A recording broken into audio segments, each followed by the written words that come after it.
Sa umpisa ng storya ay makikita natin na masama talaga ang panahon at malakas ang ulan. Yang ating bida ay nagtatrabaho sa isang bookstore at iniisip sa sarili na baka wala siyang makuhang customer ngayon dahil sa lagay ng panahon. Ngunit paano kung nakalimutan ng isang tao ang isang payong maaaring kailanganin nilang humanap ng matutuluyan habang papalayo ang ulan? Nag-iisip ang ating bida at sa pamamagitan ng pag-aalok sa kanila ng isang mainit na lugar at pagiging mabait sa kanila ay malamang nabibili rin sila ng ilang mga libro. Ngayon ay nakikita na natin ang isang misteryosong babae sa kalye. Sa kasagsagan ng malakas na ulan na nag-iisang nakikipaglaban at tinapos ang maraming mga tulisan kahit na nagawa niyang talunin silang lahat. Nasugatan pa rin siya at iniisip na kailangan niya ng isang lugar na mapagtataguan. Habang inaalagaan ng kanyang self-healing ang kanyang mga sugat, napadpad siya sa bookstore ng ating bida. Dahil ito lang ang bookstore na nagtatrabaho sa masamang panahon, na ito ay hindi siya sigurado kung ito ay isang bitag para sa kanya. O marahil ay tadhana na maaari siyang pumasok at magtago habang naghihintay na gumaling. Pagkatapos pumasok sa bookstore, malugod siyang tinatanggap ng ating bida na pinupuri ang kanyang hitsura at katapangan dahil nagising siya sa masamang panahon. Siya ay nagpaplano sa kanyang isip kung anong uri ng mga libro ang maaaring kailanganin niya at kung anong diskarte ang kailangan niya upang makabenta siya ng maraming mga libro at inalok siya ng ating bida ng isang tuwalya at binuksan ang heating na lahat ay kahina-hinala sa kanya. Dahil kadalasan ang mga tindahan ng libro ay hindi tulad ng kagamitan niya. Dahil ito ay nagsisimula siyang magtaka kung kabilang ba siya sa ilang paksyon ng kaaway.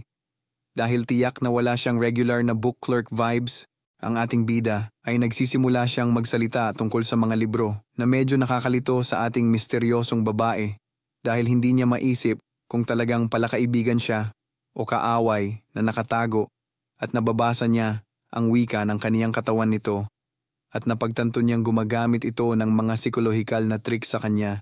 Ngunit hindi niya pa rin maintindihan kung bakit eksakto ang kanyang mga alok. At ang ating bida ay nag-alok ng isang upuan sa kanya at isang mainit na inumin. At sinabi ng misteryosong babae na isang siyang biktima ng isang pagtataksil ngayon. Dalawa sa kanila ay nagkakaroon ng iba't ibang mga iniisip at ang ating misteryosong babae ay sinusubukan pa rin niyang malaman kung siya ay kaaway. Sinusubukan ng ating bida na unawain ang kanyang sitwasyon para maibenta niya ang kanyang mga libro. Pagkatapos niyang banggitin na pinagtaksilan siya ay ang ating bida ay hinikayat siya sa pamamagitan ng pagsasabi na marahil ay dapat siyang magpositibo mula rito at matutunan kung paano mas maunawaan ng mga tao. Sinabi ng misteryosong babae na tama siya, ngunit marami na siyang nawala at ngayon lang niya nakikita ang pangit na bahagi ng sangkatauhan. Ang ating bida ay muling nagbibigay sa kanya ng payo na nagsasabing sa hinaharap ay hindi siya dapat magsisi sa mga taong nanakit sa kanya kahit na sila ay talagang malapit sa kanya noon. Mas lalo pang naghinala ang misteryosong babae sa kanya, ngunit pinakisamahan ito ng ating misteryosong babae at nagtatanong kung ano pa ang dapat niyang gawin sa sinabi niya. Sinabing ng ating bida ay maghiganti siya at huwag siyang pusong mamon sa taong nanakit sa kanya.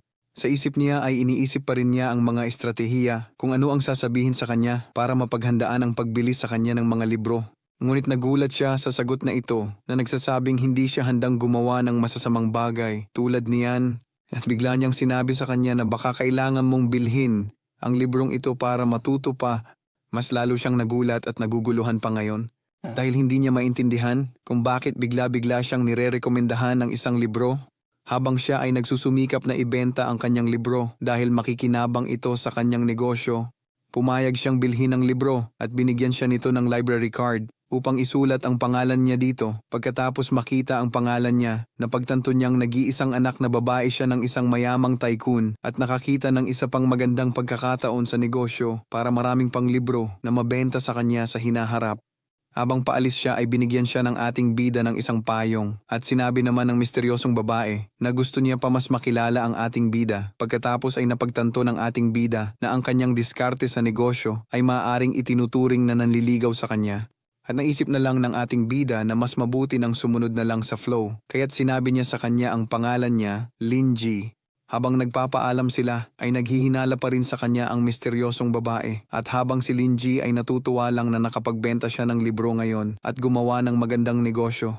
Habang naglalakad siya sa maulang kalye, naiisip niyang baka binigyan siya ni Linji ng utos na tapusin ang traidor at pagkatapos ay bumalik sa kanya at ibalik ang payong. Ngunit ang tunay na ibig sabihin ay bumalik. Pagkatapos niyang magawa ang misyon, pero biglang may sumulpot na misteryosong figura ng lalaki sa likod niya. At doon nagtatapos ang Chapter 1. Please like and share and subscribe to my YouTube channel. Thank you for watching.